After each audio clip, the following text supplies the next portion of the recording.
मंडळी, राजकारणात एरवी सत्ताधारी आणि विरोधक एकमेकांच्या विरोधात उभे राहिल्याचं चित्र असतं. पण नुकत्याच झालेल्या नगरपालिका निवडणुकीत मात्र माहितीतील सत्ताधारी पक्षच एकमेकांना भिडल्याचं दिसून आलं. त्यांच्यातील अनेक रुसवे फुगवे, आरोप प्रत्यारोप, उमेदवारांची खेचाखेची सुद्धा आपण पाहिली. मात्र आता महानगरपालिका निवडणुकीसाठी भाजप आणि शिवसेना पुन्हा जवळ येत आहेत. पण अशातच भाजपने संधी साधत शिवसेना ठाकरे गटाच्या युवा महिला चेहरा असलेल्या तेजस्वी घोसाळकर यांना पक्षात सामील करून घेतलाय. त्यामुळे उत्तर मुंबईत भाजपची ताकद वाढली आहे. या पक्ष प्रवेशाआधी तेजस्वी घोसाळकर यांनी सोशल मीडियावर एक भावूक पोस्ट करत वेदनेतून घेतलेला हा निर्णय आहे असं सांगितलंय.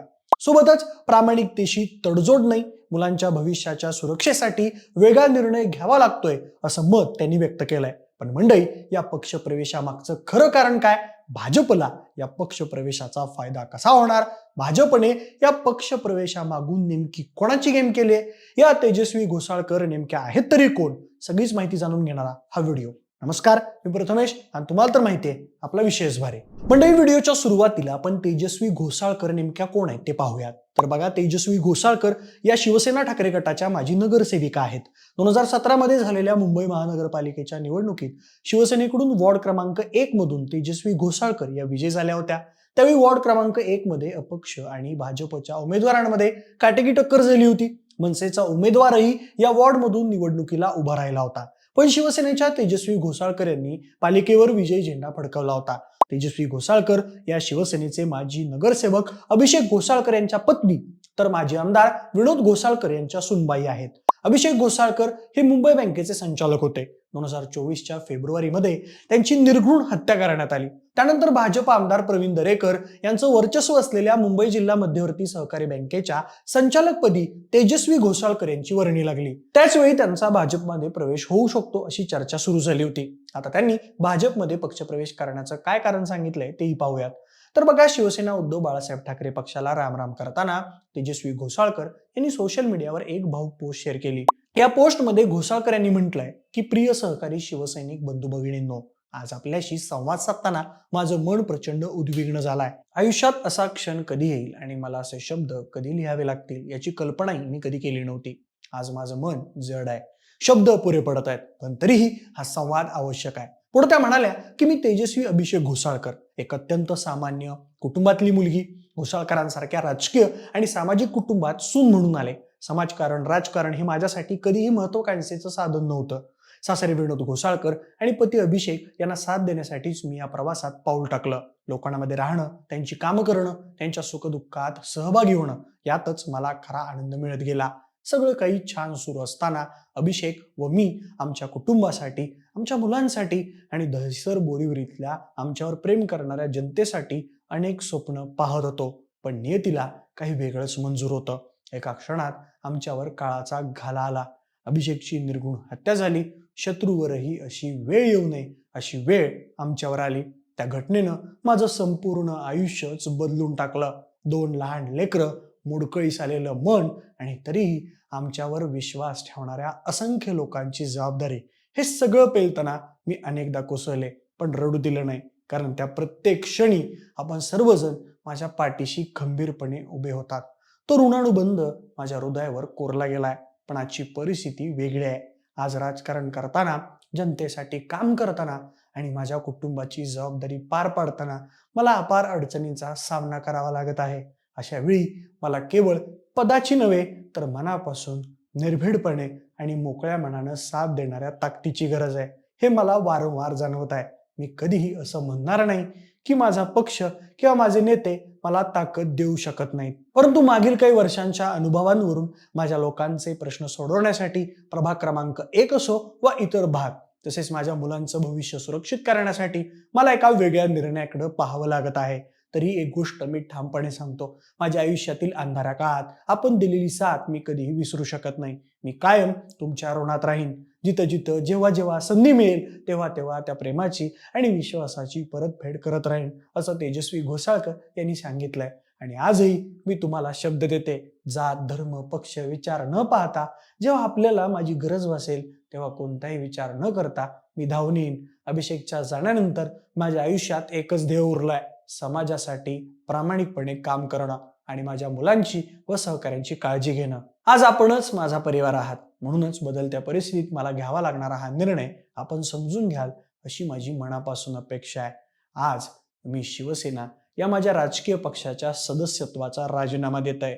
हा निर्णय वेदनेतून घेतलेला आहे, पण माझ्या प्रामाणिकतेवर आणि आपल्या विश्वासावर कधीही तडा जाऊ देणार नाही. आपलं प्रेम, आपली साथ आणि आपला आशीर्वाद मला कायम लाभो अशी अपेक्षाही घोसाळकर यांनी व्यक्त केली आहे. पण मंडळी, ऐन महानगरपालिकेच्या तोंडावर भाजपमध्ये प्रवेश करून तेजस्वी घोसाळकर यांनी उद्धव ठाकरे यांना मोठा झटका दिलाय. खरं तर 2024च्या विधानसभा निवडणुकीच्या वेळेस उत्तर मुंबई लोकसभा मतदारसंघात येणाऱ्या दहिसर विधानसभा मतदारसंघातून त्यांना तिकीट मिळावं असं सांगणारा एक मतप्रवाह होता. अभिषेक घोसाळकर यांची हत्या झाल्यानंतर सहानुभूतीची एक लाट असताना देखील ऐनवेळी त्यांचे सासरे विनोद घोसाळकर यांना तिकीट देण्यात आलं होतं. त्यानंतर काही दिवसांनी स्थानिक पातळीवरच्या नेत्यांवर नाराजी असल्याचं सांगत तेजस्वी घोसाळकर यांनी शिवसेना उद्धव बाळासाहेब ठाकरे पक्षातील सर्व पदांचा राजीनामा दिला होता. त्यानंतर उद्धव ठाकरे यांनी त्यांना मातोश्रीवर भेटायला बोलावलं होतं आणि या भेटीनंतर तेजस्वी घोसाळकर यांनी दुसऱ्या कोणत्याही पक्षप्रवेश करणार नाही असं स्पष्ट केलं होतं. याशिवाय तेजस्वी घोसाळकर यांनी आपल्या पतीच्या हत्येच्या प्रकरणावरही भाष्य केलंय. अभिषेक घोसाळकर यांची जी निर्घृण हत्या झाली त्याबद्दल सीबीआयने जो तपास लावलेला आहे तोही वेगवान पद्धतीने व्हावा, यातून मला आणि माझ्या कुटुंबाला न्याय मिळेल अशी अपेक्षा व्यक्त करत त्यांनी भाजपमध्ये प्रवेश केलाय असं सुद्धा समजतंय. आता ऐन महानगरपालिकेच्या निवडणुकीच्या तोंडावर भाजपने तेजस्वी घोसाळकर यांना पक्षात घेऊन कोणती राजकीय खेळी खेळली आहे यावर देखील आपण एक नजर टाकू. म्हणजे नगरपंचायत आणि नगरपालिका निवडणुकीसाठी भाजप आणि शिवसेना यांच्यामध्ये कमालीचा दुरावा निर्माण झाला होता. भाजपने सर्रास इन्कमिंग चालू करून मित्रपक्षातील पदाधिकारी आणि नेत्यांना देखील पक्षात प्रवेश दिला होता. त्यानंतर शिवसेना शिंदे गट आणि भाजप यांच्यात बरेच दिवस नाराजी नाट्य रंगलं होतं. त्यानंतर उपमुख्यमंत्री एकनाथ शिंदे यांनी दिल्लीला धडक देत केंद्रीय गृहमंत्री अमित शाह यांची भेट घेत महाराष्ट्र भाजपच्या तक्रारी केल्या होत्या. मात्र आता दोन्ही पक्षांनी सबुराचा निर्णय घेत महानगरपालिका निवडणूक माहिती म्हणून लढवण्याचा निर्णय घेतलाय. तरी देखील आता जागा वाटपावरून पुन्हा एकदा शिंदे आणि भाजपमध्ये सामना रंगण्याची चिन्ह आहेत. महानगरपालिका निवडणुकीसाठी भाजप शिंदे सेनेला अधिक जागा देण्यासाठी तयार होणार का, हाच मोठा प्रश्न असेल. मनपा निवडणुकीच्या पार्श्वभूमीवर शिंदेकडून 50-50चा फॉर्म्युला राहणार आहे. त्यामुळे मुंबई, ठाणे, पुणे अशा मोठ्या महानगरपालिकेत सत्ता मिळवायची असेल तर पक्षाची ताकद वाढवणं गरजेचं आहे. त्यामुळेच भाजपने तेजस्वी घोसाळकर यांना पक्षात घेऊन उद्धव ठाकरे यांच्या शिवसेनेची ताकद कमी केली आहे. तर एकनाथ शिंदे यांना नाराज न करता उत्तर मुंबईत भाजपची ताकद वाढवून महानगरपालिका निवडणुकीत शिंदे यांच्या शिवसेनेविरोधात लढण्याची तयारी देखील केली आहे. समजा पुढे जाऊन जागा वाटपावरून भाजप आणि शिंदेची शिवसेना यांच्यात काही बिनसलं तरी देखील भाजप मुंबईत स्वबळावर निवडणूक लढवण्याची तयारी करत आहे. खरं तर तेजस्वी घोसाळकर 2017 पासून ते 2022 पर्यंत मुंबई महानगरपालिकेच्या वॉर्ड क्रमांक 1 मधून नगरसेविका राहिल्या आहेत. त्याआधी देखील त्यांचे पती अभिषेक घोसाळकर या वॉर्डमधून नगरसेवक होते.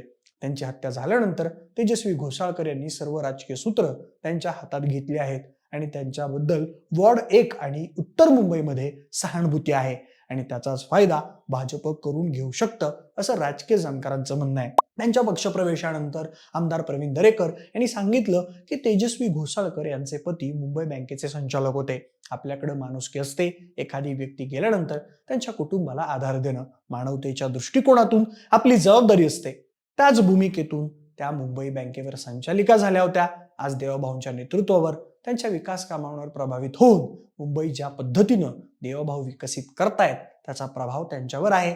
त्यातून त्यांनी भाजपमध्ये प्रवेश करण्याचा निर्णय घेतला.